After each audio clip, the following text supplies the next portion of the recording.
অগণন শাস্ত্ৰ আছে, কিন্তু ভাগৱতৰ ইমানকৈ প্ৰচলন কিয় হৈছে? ভাগৱতত এনেকুৱা কি আছে? আপোনালোকে কালিৰ পৰা ভাগৱত শুনিছে, 3 দিন শুনিব। ভাগৱতত এনেকুৱা আছে কি যিটোৰ কাৰণে ইমানকৈ প্ৰচলন হৈছে? ব্যাসদেৱে পদ্মপুৰাণৰ উত্তৰ খণ্ডত লিখিছে মাহাত্ম্য।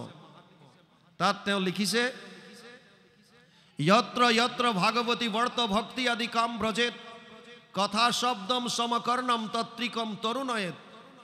পদ্মপুৰাণ উত্তৰ খণ্ড ভাগৱত মাহাত্ম্য 3য় অধ্যায় 9 নম্বৰ শ্লোক। য'ত য'ত ভাগৱতৰ কথা হয়, য'ত য'ত, তালৈ 3টা বস্তুৰ আগমন ঘটে: ভক্তি, জ্ঞান আৰু বৈৰাগ্য। ইতিমধ্যে আপোনালোকৰ হৃদয়ত ভক্তি বস্তু, জ্ঞান আৰু বৈৰাগ্য তিনিওটাই থিতাপি ল'লে। যিমান ভাগৱতৰ শ্ৰৱণ কৰিব সিমানে ভক্তি বাঢ়িব, জ্ঞান বাঢ়িব আৰু ভোগবাদৰ প্ৰতি বৈৰাগ্য ভাৱ আহিব। ইয়াত থকালৈকে গেৰেণ্টি ব্যাসদেৱে দিছে। ইয়াৰ পৰা ওলাই যোৱাৰ পাছত কোনে কিমান সময়লৈকে হৃদয়ত ভক্তি বস্তুটো জাগ্ৰত কৰি ৰাখিব পাৰে, এয়া আপোনালোকৰ সুকীয়া সুকীয়া কথা। ব্যাসদেৱে কৈছে, কথা ভাগৱতস্যাপি নিত্যম ভৱতি যত গৃহে তদ গৃহম তীৰ্থ ৰূপম হি বাসতম পাপনাশনম। পদ্মপুৰাণ উত্তৰ খণ্ড ভাগৱত মাহাত্ম্য 3য় অধ্যায় 29 নম্বৰ শ্লোক। ব্যাসদেৱে লিখিছে, ভাগৱতৰ কথা যিখন ঘৰত সদায় হয়, নিত্যম ভৱতি যত গৃহে। আমি অসমীয়া মানুহৰ এটা ভাল সংস্কাৰ আছে। আমি পুৱা গধূলি স্নান কৰি যোনে যেনেকৈ যাকে নামানক কিয় ধূপ বা ধূনা জ্বলাই আমি সেৱা এটা কৰোঁ। থাপনাত কীৰ্তন ভাগে থাকক, ভাগৱতে থাকক, আমি সেৱা এটা কৰাৰ আমাৰ এটা নিয়ম আছে।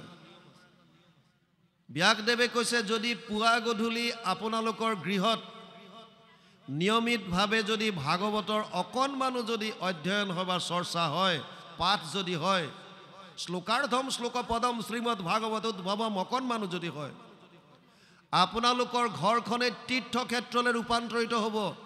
আপোনালোকে কোনো তীৰ্থক্ষেত্ৰত গৈ এই ষ্টেম্প পেডত ভাগদৌৰত প্ৰাণ দিয়াৰ কোনো প্ৰয়োজন নাই। নিজৰ ঘৰখন আপোনালোকে তীৰ্থক্ষেত্ৰ কৰিব পাৰিব। কেৱল পুৱা গধূলি ভাগৱতৰ অকণমানো যদি অধ্যয়ন আপোনালোকে আৰম্ভ কৰে, যদি অকণমান পাঠ কৰে। ইয়াৰে সংক্ষিপ্ত ৰূপ কীৰ্তন আছে, দশম আছে। মহাপুৰুষ মাধৱদেৱে ঘোষা কৰিছে, ৰত্নাৱলী লিখিছে, প্ৰভু ভগৱন্তৰ বিভিন্ন ধৰণৰ ভক্তি মাৰ্গৰ গ্ৰন্থ। অকণমানো যদি সদায় নিয়মিতভাৱে কৰে, তেতিয়াহ'লে ব্যাসদেৱে লিখিছে, আপোনাৰ ঘৰখন তীৰ্থক্ষেত্ৰলৈ ৰূপান্তৰিত হ'ব আৰু আপোনাৰ গৃহত কোনো ধৰণৰ পাপ থাকিব নোৱাৰিব। ভাগৱত ভগৱান কৃষ্ণৰ বাংময় মূৰ্তি বুলি কোৱা হয়। বাণী আকাৰে, শব্দ আকাৰে ইয়াত প্ৰভু ভগৱন্ত বিৰাজমান হৈ আছে। তেনেয়ম বাংময় মূৰ্তি প্ৰত্যক্ষ বৰ্ততে হৰি সেৱাত শ্ৰৱণাত পথত দৰ্শনাত পাপনাশিনী। পদ্মপুৰাণ উত্তৰ খণ্ড ভাগৱত মাহাত্ম্য 3য় অধ্যায় 62 নম্বৰ শ্লোক। ভগৱান কৃষ্ণৰ বাংময় মূৰ্তি ভাগৱত। এই ভাগৱতক যদি কোনোবাই শ্ৰদ্ধা সহকাৰে সেৱা কৰিছে, সেৱাৰ দ্বাৰা, যদি শ্ৰৱণ কৰিছে, শ্ৰৱণৰ দ্বাৰা, যদি পাঠ কৰিছে, পাঠ বা কীৰ্তনৰ দ্বাৰা, আৰু ইয়ালৈকো কৈছে যদি কোনোবাই শ্ৰদ্ধা সহকাৰে কেৱল দৰ্শন মাত্ৰ কৰিছে। আমাৰ ভাগৱত ভ্ৰমণ যে কৰায় গাঁৱত,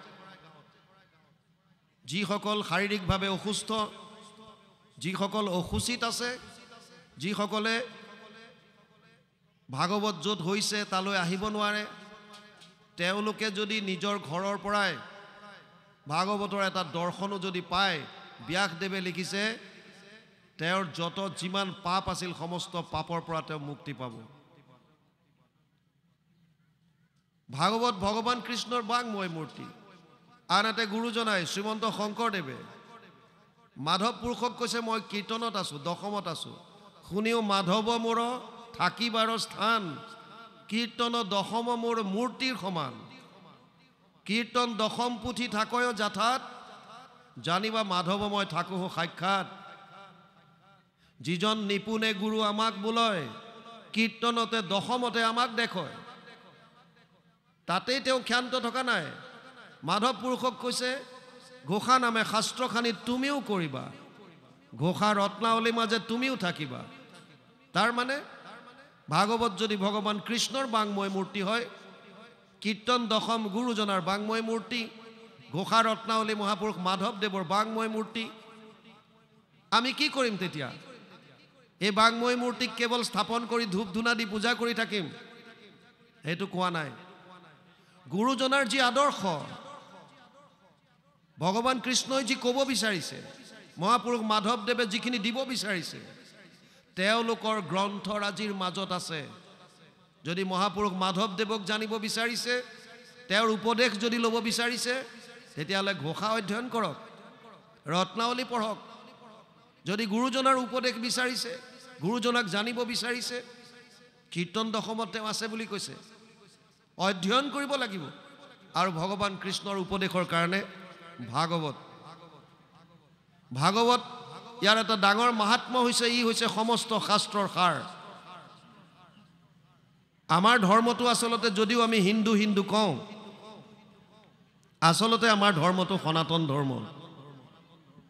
সনাতন ধৰ্মৰ মূল হৈছে বেদ। বেদ কোনো লিখা নাই, অপৌৰুষেয়।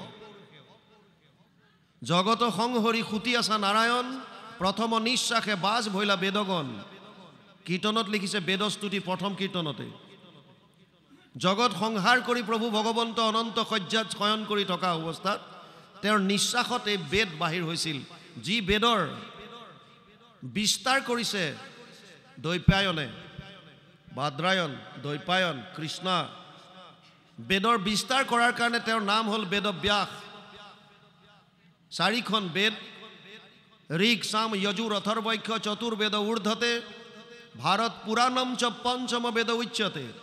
1:4:20, প্ৰথম স্কন্ধ 4ৰ্থ অধ্যায় 20 নম্বৰ শ্লোক ভাগৱত। ঋগ্বেদ, সামবেদ, যজুৰ্বেদ, অথৰ্ববেদ, বেদ 4খন। কিন্তু ব্যাসদেৱে কৈছে মহাভাৰত আৰু পুৰাণ পঞ্চম বেদ বুলি ঘোষণা কৰিছে। গতিকে ভাগৱত পঞ্চম বেদ। আমাৰ 2খন মহাকাব্য আছে, ৰামায়ণ মহাভাৰত। কম বেছি পৰিমাণে আমি ৰামায়ণ মহাভাৰতৰ কাহিনী সকলোৱে জানো। মহাভাৰতত এটা পৰ্ব আছে, ভীষ্ম পৰ্ব। ভীষ্ম পৰ্বৰ 25 অধ্যায়ৰ পৰা 42 অধ্যায়লৈ 18টা অধ্যায় সুকীয়াকৈ উলিয়াই আনিছে, নাম দিছে শ্ৰীমদ ভগৱত গীতা, যাক আমি গীতা বুলি কওঁ। গীতা শাস্ত্ৰখন মহাভাৰতৰ ভিতৰৰ বস্তু, তথাপিও ই সুকীয়াকৈ এখন গ্ৰন্থ। ভাগৱত যদি অধ্যয়ন কৰে, ইয়াত মহাভাৰতৰ কথাও পাব, ইয়াত ৰামায়ণৰ কথাও পাব, নৱম স্কন্ধ ৰাজবংশাৱলী, আৰু গীতাৰ কথাও পাব। তাৰ মানে বেদ, বেদৰ সাৰমৰ্মখিনি বেদৰ শেষৰ পাৰ্টটোত আছে বেদান্ত, যাক আমি উপনিষদ বুলি কওঁ। উপনিষদৰো সাৰ এইটোৱে, সৰ্ব বেদান্ত সাৰম হি শ্ৰী ভাগৱতম ইষ্যতে য়স্য ৰসামৃত তৃপ্তস্য নানন্যত্ৰ ৰতি ক্বচিত। 12, 13, 15, দ্বাদশ স্কন্ধ 3ত্ৰয়োদশ অধ্যায় 15 নম্বৰ শ্লোক ভাগৱত। অনুবাদ কৰিছে মহাপুৰুষ মাধৱদেৱে, ঘোষাত 18 নম্বৰ পদজোকা। সমস্ত বেদান্ত সাৰ মহাভাগৱত শাস্ত্ৰ, ইহাৰ অমৃত ৰস পায়, পৰম সন্তোষে পান কৰিলে যিজনে তাৰ অন্যত্ৰ ৰসত ৰতি নাই। গতিকে ভাগৱত আটাইকেইফালৰ পৰা যদি আমি চাওঁ, এখন শ্ৰেষ্ঠ গ্ৰন্থ। ইয়াক যদি শ্ৰদ্ধা সহকাৰে আমি পান কৰোঁ, তেতিয়াহ'লে আমাৰ যত যি মনৰ মলিনতা আছে, এইবিলাক ধুই নিকা কৰিব। এই শ্ৰৱণ কৰাৰ লগে লগে কি হয়? কৰ্ণপথে ভকতৰ হিয়াত প্ৰৱেশী হৰি দুৰ্বাসনা হৰে সমস্তই, জলৰ যতেক মল যেহেন শৰৎকালে স্বভাৱতে নিৰ্মল কৰে। আমি শুনিব সেইকাৰণেই লাগে, যাতে ভাগৱত শুনাৰ লগে লগে মনৰ যিমানবিলাক মলিনতা আছে, এইবিলাক ধুই যাতে নিকা কৰিব পাৰে, হৃদয়খন যাতে পবিত্ৰ হয়। মনৰ ভাৱ যেতিয়াই পবিত্ৰ হ'ব, আপুনি গম পাব আপোনাৰ হৃদয়তেই যিজন ভগৱান বিৰাজমান হৈ আছে, এই ভগৱানৰ অনুভৱ আপুনি কৰিব পাৰিব। পৰম আনন্দ আৰু আনন্দ, কেৱল আনন্দ। ভাগৱতত সোমাও। মূল ভাগৱত সংস্কৃত, 12টা স্কন্ধই আছে সংস্কৃততো, 335টা অধ্যায় আছে, 18,000 শ্লোক, 5,96,000 শব্দ আৰু 10টা লক্ষণ আছে। অত্ৰ স্বৰ্গ বিসৰ্গস স্থানম পোষণম উতয় মনন্তৰে সমনুকথা নিৰোধ মুক্তি আশ্ৰয়। 2:10 দ্বিতীয় স্কন্ধ 10ম অধ্যায় 1ম শ্লোকত ভাগৱতত কি আছে এই লক্ষণকেইটা বৰ্ণনা কৰিছে। স্বৰ্গ, বিসৰ্গ, স্থান, পোষণ, উতি, মনন্তৰ, ঈশানু, নিৰোধ, মুক্তি, আশ্ৰয়। স্বৰ্গ মানে সৃষ্টি। আমি যে ব্ৰহ্মাণ্ড দেখিছোঁ, কোটি কোটি ব্ৰহ্মাণ্ডৰ এটা অংশত আমি আছোঁ। এনেকুৱা কোটি কোটি ব্ৰহ্মাণ্ড আছে। কোটি কোটি ব্ৰহ্মাণ্ডৰ হৰি অধিকাৰী আমি নামত গাই থাকোঁ। এই কোটি কোটি ব্ৰহ্মাণ্ড কেনেকৈ সৃজন হ'ল, এই যে জীৱৰাশিবিলাক কেনেকৈ সৃজন হ'ল, ইয়াৰ বিষয়ে জানিবলৈ 3য় স্কন্ধ ভাগৱত অধ্যয়ন কৰিব লাগিব। 4ৰ্থ স্কন্ধ বিসৰ্গ, ব্ৰহ্মা আদিৰ দ্বাৰা সৃষ্টিৰ বিকাশ কেনেকৈ ঘটিল, সেকেণ্ডাৰী সৃষ্টি। 5মত আছে স্থান, ভূগোল আৰু খগোল। খগোল মানে গ্ৰহ নক্ষত্ৰৰ বিষয়ে জ্ঞান যদি জানিব বিচাৰে, জ্যোতিষৰ বিষয়ে জানিব বিচাৰে, 5ম স্কন্ধ। 6ষ্ঠ স্কন্ধত আছে পোষণ, ভগৱান কৃষ্ণই জীৱসমূহ কেনেকৈ পোষণ কৰে তাৰ বিষয়ে জানিবৰ কাৰণে 6ষ্ঠ স্কন্ধ। অজামিল উপাখ্যান, বৃত্তাসুৰ বধ, চিত্ৰকেতু উপাখ্যান বিভিন্ন কাহিনীৰ দ্বাৰা সুন্দৰভাৱে বৰ্ণনা কৰিছে। 7ম স্কন্ধ উতি, উতি মানে বাসনা। আমাৰ 3 ধৰণৰ বাসনা আছে, দৈবিক বাসনা, আসুৰিক বাসনা আৰু মানৱীয় বাসনা। ভকতৰ কৃপাত দৈবিক বাসনা মনত জাগ্ৰত হয়, ভকতৰ আশীৰ্বাদত আমাৰ মনত দৈবিক বাসনাৰ জাগ্ৰত হয়। সেয়া বুজাবৰ কাৰণে প্ৰহ্লাদৰ চৰিত্ৰ আনিছে। মহন্তৰ কোপত আসুৰিক বাসনা উদ্ভৱ হয়, তাৰ কাৰণে হিৰণ্যকশিপু আৰু হিৰণ্যক্ষৰ কথা আনিছে। মানৱীয় বাসনা বুজাবৰ কাৰণে বৰ্ণাশ্ৰম ধৰ্মৰ কথা কৈছে। অসমীয়া ভাগৱতত ইয়াৰ অনুবাদ কৰা নাই। কিয়? কাৰণ ভক্তি মাৰ্গত বৰ্ণাশ্ৰম ধৰ্মৰ কোনো কাম নাই।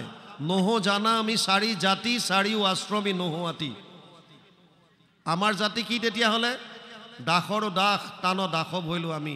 আমাৰ এটাই জাতি, আমি দাস আৰু ভগৱান আমাৰ স্বামী, এইটোৱে আমাৰ চিনাকি। সেইকাৰণে আজি এনেকৈ বহিব পাৰিছে। যদি উচ্চ নিচ জাতি ধনী দুখীয়াৰ ভেদ থাকিলহেঁতেন তেতিয়া আসন ভাগে ভাগে হ'লহেঁতেন।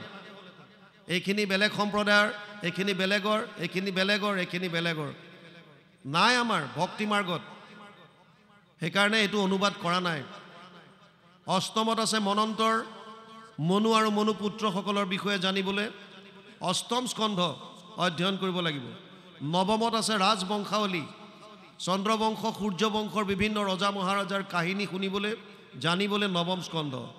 10ম নিৰোধ, প্ৰলয়ৰ সময়ত সমস্ত জীৱৰাশি প্ৰভু ভগৱন্তৰ উদৰত অৱৰুদ্ধ হৈ থাকে। 335টা মূল সংস্কৃত অধ্যায়ৰ 90টা অধ্যায় আছে 10মত। ভগৱান কৃষ্ণৰ অৱতাৰৰ পৰা বিভিন্ন লীলা 10মত আপোনালোকে পাব। আৰু আজি যিটো বৰ্তমান পাঠ কৰি আছিল, আপোনালোকে শ্ৰৱণ কৰি আছে, একাদশ স্কন্ধ, ইয়াৰ লক্ষণ হৈছে মুক্তি। মুক্তি আমাক কিয় লাগে, কেনেকৈ পাম, তাৰ কাৰণে একাদশ স্কন্ধ। আৰু দ্বাদশ স্কন্ধ হৈছে আশ্ৰয়। আশ্ৰয় মানে শৰণ। জীৱই শৰণ ক'ত ল'ব, আশ্ৰয়ৰ প্ৰকৃত স্থানটো কি, এয়া বুজাবৰ কাৰণে দ্বাদশ স্কন্ধ দিছে। যদিও 10টা লক্ষণ দিছে, ভাগৱতৰ মূল উদ্দেশ্য এটা, সেইটো হৈছে আশ্ৰয়। দশমৰ্থ বিশুদ্ধ্যাৰ্থম নবানিমিহ লক্ষণম বৰ্ণয়ন্তি মহাত্মান শ্ৰুতেনা অৰ্থেন চাঞ্জসা। 2:10 লিখিছে, 10ম লক্ষণটো অৰ্থাৎ আশ্ৰয়টোক শুদ্ধ ৰূপত প্ৰতিপন্ন কৰিবলৈ বাকী 9টা লক্ষণ বৰ্ণনা কৰিছে। ভাগৱত আৰম্ভ হৈছে নৈমিষাৰণ্যত। আপোনা খবৰ দৰে 28,000 ঋষি মুনি একত্ৰিত হৈ বহিছে আৰু ভাগৱতৰ ব্যাখ্যাৰ আসনত বহুৱাই দিছে সূত মুনিক, ৰোমহৰ্ষণৰ পিতেক উগ্ৰশ্ৰৱা। এই ঋষিসকলে কলি যুগৰ মানুহৰ ভয়াৱহতাৰ কথা অনুমান কৰি হাজাৰ বছৰ জোৰা এটা যজ্ঞ কৰিছিল উদ্দেশ্য আছিল কলি যুগৰ মানুহৰ কল্যাণ সাধন কিন্তু হাজাৰ বছৰ যজ্ঞ কৰাৰ পাছতো তেওঁলোকে কোনো ফল নাপায় সুত মুনিক ভাগৱতৰ ব্যাখ্যাৰ আসনত বহুৱাই দি ২৮,০০০ ঋষিৰ ভিতৰত যিজন কথামৃত ৰসস্বাদ কুশল শৌনক অব্ৰবীত কথামৃত পান কৰাত যিজন কুশল সেইজনৰ নাম দিছে শৌনকে প্ৰশ্ন কৰিছে আৰু উত্তৰ দিছে সুত মুনিয়ে আৰু ভাগৱতৰ মূল বস্তু সেইটোৱে শৌনকে প্ৰথম আৰম্ভ কৰিছে শৌনক বদতি শুনা সুত মহামানী পৰম পাতকী কলি পাইলে হেন জানি আৰম্ভিলো যজ্ঞ আশী সহস্ৰ বছৰ হোমধুমে ধূম্ৰবৰ্ণ ভৈলা কলেবৰ যিটো কৰ্ম কৰোৱাত নাহিকে বিশ্বাস আপোনাৰ আয়ুষ কৰিলো ব্যৰ্থে নাশ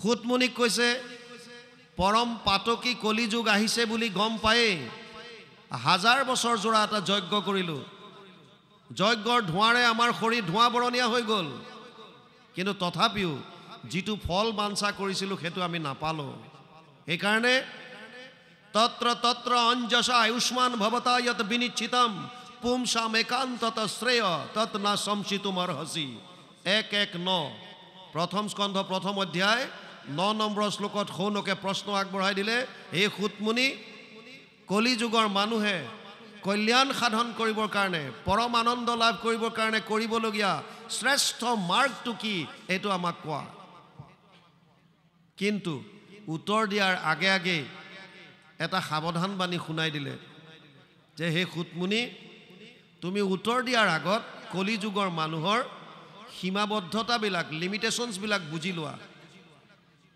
যদি সুতমুনিয়ে ক'লেহেঁতেন যদি আনন্দ বিচাৰিছে তেতিয়াহ'লে কলি যুগৰ মানুহে হাজাৰ বছৰ তপস্যা কৰিব লাগিব কলি যুগৰ মানুহৰ কাৰণে এইটো সম্ভৱ নহয় কিয় কাৰণ কলি যুগৰ মানুহৰ আয়ুষ কম কেৱল ১০০ বছৰ সেইকাৰণে প্ৰথমতে শৌনকে ক'লে প্ৰায়েনা অল্পায়ুষ সভ্য কলৌ অস্মিন যুগে জনা মন্দ সুমন্দ মতয়ো মন্দীয় ভাগ্য হি উপদ্ৰতা ১:১:১০ হে সুতমুনি কলি যুগৰ মানুহৰ আয়ুষ কম স্মৃতি শক্তি কম বুদ্ধিহীন ভাগ্যহীন ৮টা বস্তু কলি যুগৰ মানুহৰ হ্ৰাস পাব ততচ্চ অনুদিনম ধৰ্মম সত্যম শৌচম ক্ষমা দয়া কলেন বলেন ৰাজন নংসতি আয়ু বলম স্মৃতি ৮টা বস্তু কলি যুগত হ্ৰাস পাব ধৰ্ম সত্য শৌচ ক্ষমা দয়া আয়ুষ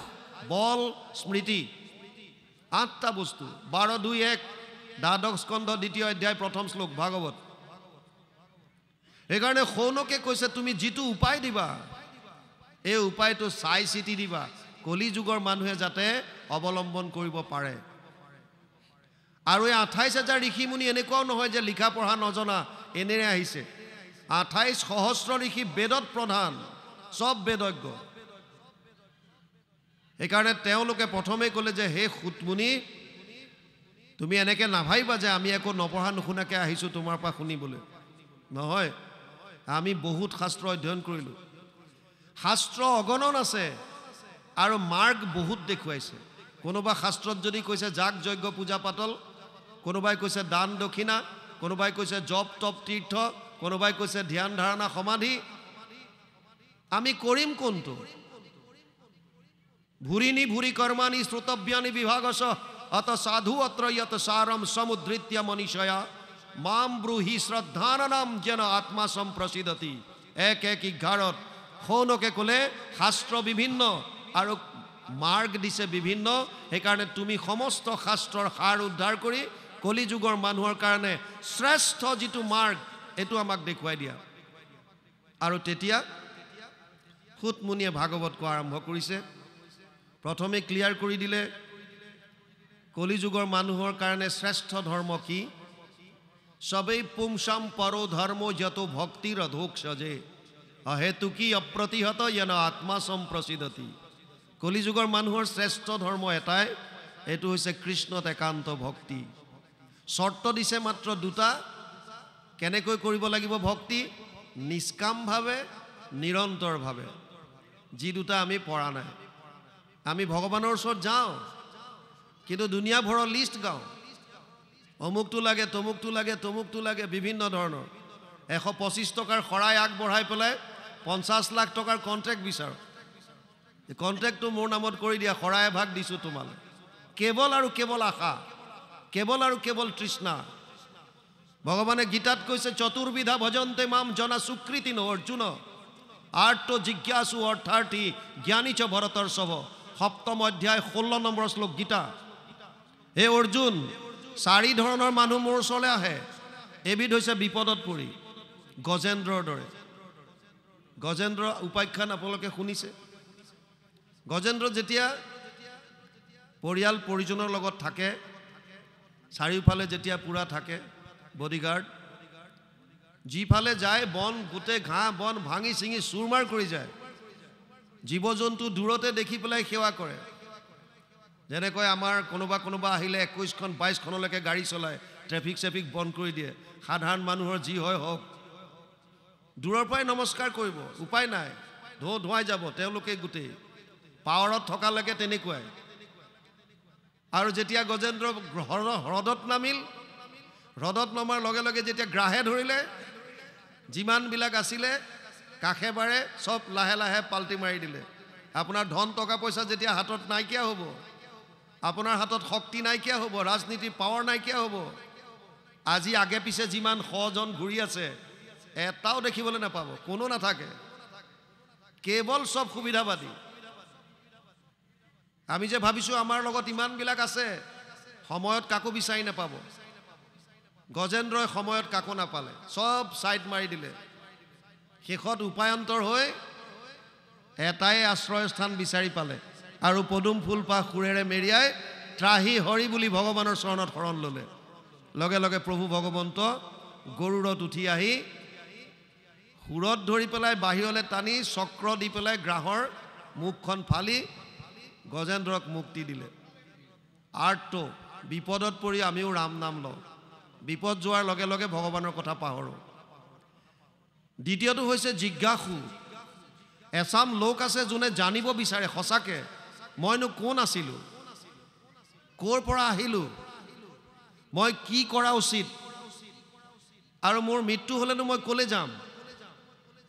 যাৰ মনত জনাৰ ইচ্ছা, জিজ্ঞাসু ভাৱ আছে, তেওঁলোকো কৃষ্ণৰ ওচৰত আহে। কাৰণ কৃষ্ণই হৈছে সৰ্বজ্ঞ, বাকীবিলাক হয়তো অজ্ঞ নহ'লে অল্পজ্ঞ। সৰ্বজ্ঞ এজনেই আছে, সেইজনেই হৈছে ভগৱান কৃষ্ণ। সেইকাৰণে তেওঁৰ ওচৰলৈ আহে কিছুমান জিজ্ঞাসু ভাৱ লৈ। এবিধ হৈছে অৰ্থাৰ্থী, কেৱল টকা পইচা বিচাৰি, কেৱল ধন ধান টকা পইচা সা সম্পত্তি। এবাৰতো এটা ল'ৰাই কৈছে, হে প্ৰভু, পকেট খৰচ একেবাৰে নাই, টকা 100 যেন তেন দিয়া, 50% তোমাৰ নামত ক'ৰবাত দান দি দিম। অলপ দূৰ যোৱাৰ পাছত 50 টকীয়া নোট এখন পালে। বিচাৰিছিলে 100, 50% দিম বুলি ক'লে দান। অলপ দূৰ গৈ পেলাই 50 টকীয়া নোট এখন পায়, ওপৰলৈ চাই কৈছে, বা প্ৰভু তোমাকো মানিছোঁ, তোমাৰ কমিশ্যনটো আগতে ৰাখিলা, মোক মোৰটোহে দিছা। তেওঁতো ৰাখি দিলে। আমাৰ গতি সেয়া, অৰ্থাৰ্থী। আৰু এবিধ হৈছে জ্ঞানী, যোনে জানিলে, যোনে বুজিলে যে মনুষ্য জনম সফল কৰাৰ উপায় কি। ঘোষাত লিখিছে, হৰিৰ চৰণে শৰণ লৈলোঁ, মানৱী জনম সফল কৰিলোঁ। কীৰ্তনত লিখিছে গুৰুজনাই, মনুষ্য শৰীৰ পাই যিটো নৰগণ, নকৰে তোমাৰ যদি শ্ৰৱণ কীৰ্তন, বিফলে জনম গৈলা ভৈলা সৰ্বনাশ, জীৱন্ততে মৰা সিটো ভাথিৰ নিশ্বাস। কেৱল জানি শুনি যিজন কৃষ্ণৰ চৰণত আহিছে, নাৰদৰ দৰে, চাৰি সিদ্ধৰ দৰে, তেওঁলোক জ্ঞানী। আমাৰ প্ৰায়বিলাক আমি অৰ্থাৰ্থীত আছোঁ, কেৱল অৰ্থ। আৰু তেতিয়া আমি ভগৱানৰ ওচৰত যাওঁ। ব্যাসদেৱে কৈছে, নিষ্কামভাৱে যিনে কৰিব পাৰিছে কৃষ্ণত ভক্তি, আৰু নিৰন্তৰ। তস্মাৎ সৰ্বেষু কালেষু মা মনুস্মৰ যুদ্ধচ, ময়ো অৰ্পিত মনোবুদ্ধিৰ মামে বৈশস্য অসংশয়। 8ম অধ্যায় 7 নম্বৰ শ্লোক গীতা। হে অৰ্জুন, প্ৰতিটো মুহূৰ্তত কেৱল মোৰ নাম স্মৰণ কৰ আৰু তোৰ কৰ্তব্য কৰ্ম কৰি যা। ছাত্ৰ ছাত্ৰীয়ে যদি পঢ়াৰ সময়ত পঢ়ে মন দি, ভগৱানৰ চৰণত খালি অৰ্পণ কৰিব লাগে, প্ৰভু এই পঢ়া তোমাৰ চৰণতে অৰ্পণ কৰিছোঁ, মনটো কেৱল চৰণত, প্ৰভুৰ চৰণত। আপুনি পঢ়িবলৈ আৰম্ভ কৰিছে, প্ৰভু ভগৱন্তৰ ওচৰত অৰ্পণ কৰক, পঢ়ক একান্তভাৱে, একাগ্ৰতা বাঢ়িব, কনচেনট্ৰেশ্যন বাঢ়িব, মাইণ্ড কেন্দ্ৰীভূত হ'ব। সূৰ্যৰ ৰশ্মি সিঁচৰিত হৈ পৰি আছে, যেতিয়া মেগনিফাইং গ্লাছ দি পেলাই আমি এজেগাত পেলাওঁ, যদি শুকান ঘাঁহৰ ওপৰত পেলাই দিয়া হয়, শুকান ঘাঁহ অলপ সময়ৰ ভিতৰত জ্বলাই দিব, ইমান পাৱাৰ। মানুহৰ মনলৈ য'ত 1200ৰ পৰা 60,000 চিন্তা আহে 24 ঘণ্টাত, এই মনটোক যেতিয়া কেন্দ্ৰীভূত কৰিব লাগিব, একত শৰণ লোৱাৰ বাহিৰে গতি নাই। কেৱল এটাই শক্তি, একম সৎ বিপ্ৰ বহুধা বদন্তি, সত্য সদায় এটাই হ'ব লাগিব।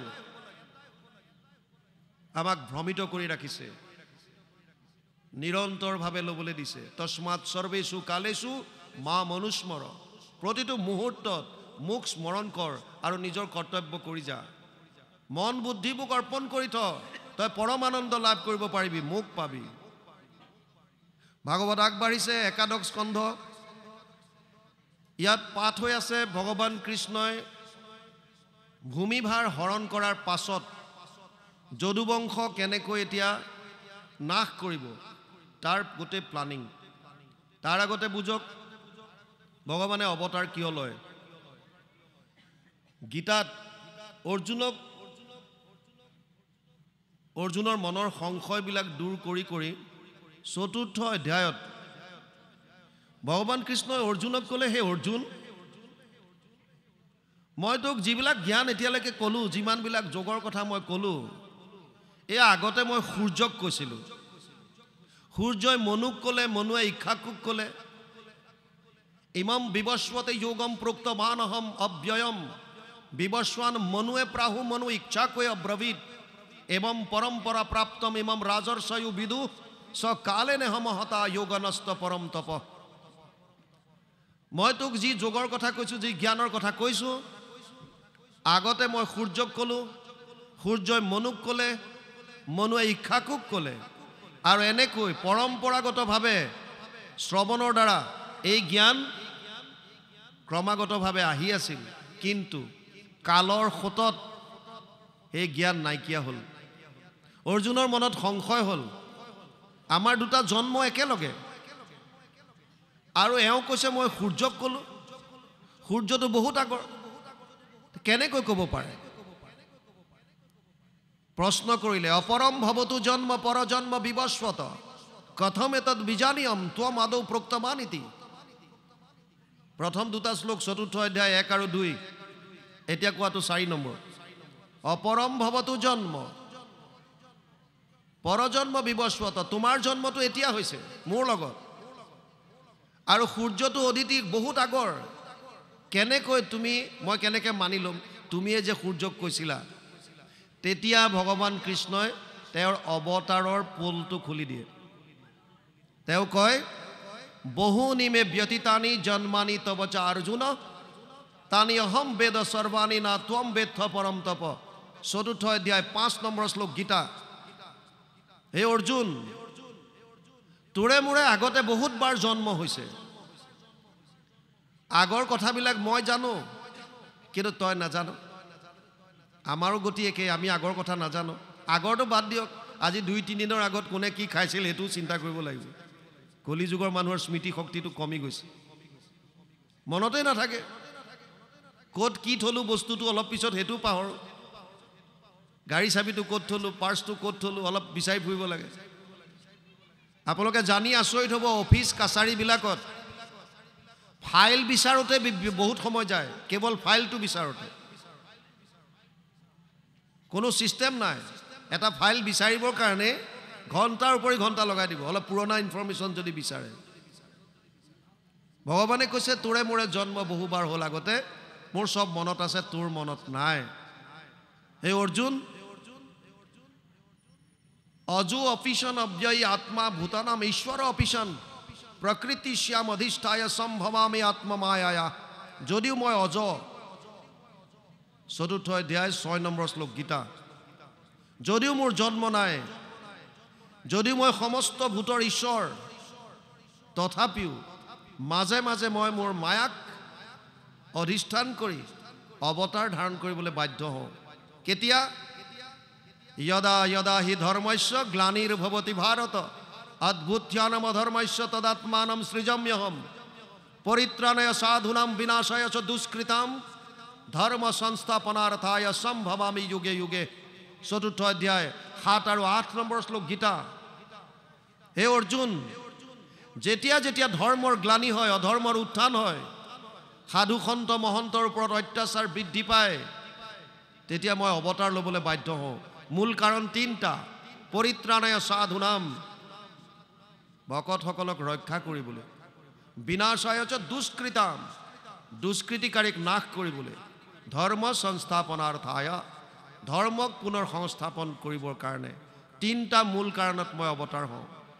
আৰু আপোনালোকে জানে, দ্বাপৰত বসুমতীয়ে ভূমিভাৰ সহন কৰিব নোৱাৰি ব্ৰহ্মাৰ ওচৰত কান্দি কান্দি কয়গৈ। ব্ৰহ্মাই দেৱতাসকলৰ লগত ক্ষীৰোদধিৰ পাৰত যায়, নাৰায়ণৰ স্তুতি কৰে। প্ৰভু ভগৱন্তই কয় আকাশবাণী যে হে ব্ৰহ্মাদেৱ, মই ভূমিভাৰ হৰণ কৰিবৰ কাৰণে বসুদেৱৰ ঔৰসত দৈৱকীৰ গৰ্ভত কৃষ্ণৰূপে অৱতাৰ ল'ম। আৰু তাৰ কাৰণে যিসকল দেৱতাই আগতে জনম যেনেকৈ ল'ব লাগে তেওঁলোকক ল'বলৈ দিয়া। আৰু ভগৱান কৃষ্ণ অৱতাৰ লৈ ভূমিভাৰ হৰণ কৰিলে। জৰাসন্ধৰ সেনা 18 অক্ষৌহিণী সেনা প্ৰত্যেকবাৰত 17 বাৰ, আৰু কুৰুক্ষেত্ৰৰ যুদ্ধত 18 অক্ষৌহিণী সেনা নষ্ট কৰিছে। এক অক্ষৌহিণী সেনাত থাকে 2,18,700 সেনা। আৰু শেষত যেতিয়া তেওঁ ভাবিলে যে মইতো ভূমিভাৰ কৰিলোঁ হৰণ, কিন্তু মোৰ বংশ ইমান বেছি, এওঁলোকক যদি মই হৰণ নকৰাকৈ যাওঁ তেতিয়াহ'লে ঘটনাটো একো লাভ নহ'ব। সেইকাৰণে ইয়াত এতিয়া কৈছে, অকণমান আগৰ পৰা আহি যাওঁ। কৃপাময় প্ৰভু পাছে চিন্তিলত কাজ মুক দৰ্শনে নিস্তাৰিবে ইটো ৰাজ পাছৰ লোকৰ বাবে হৈবে কেন গতি ঘোৰ কলি পাইলে লোক যাইবে অধোগতি। হেনহিত চিন্তি পাছে কৃপাময় হৰি আপোনাৰ যশ থৈলা পৃথিৱীক ভৰি তৰুক সংসাৰ আৰু শ্ৰৱণ কীৰ্তন এই বুলি বৈকুণ্ঠক গৈলা নাৰায়ণ। পুচন্ত নিপতি শুনি মিলিল সংশয় বৈষ্ণৱকো পাইলে পাপে কিনো বিপৰ্যয়। কেনেধৰণে যদুগণ সংহাৰ কৰিলে যদুগণ সহিতে হৰিয়া মহাভাৰ গুণন্ত মনত পাছে জগত আধাৰ। কেনেকৈনো হৰণ কৰিলে এই কথাখিনি এতিয়া পাঠৰ লগে লগে আহিব। আমি এতিয়া পদৰ লগে লগে আগবাঢ়িম। অকণমান পাঠ যাওক, তাৰপিছত আমি আলোচনা কৰিম।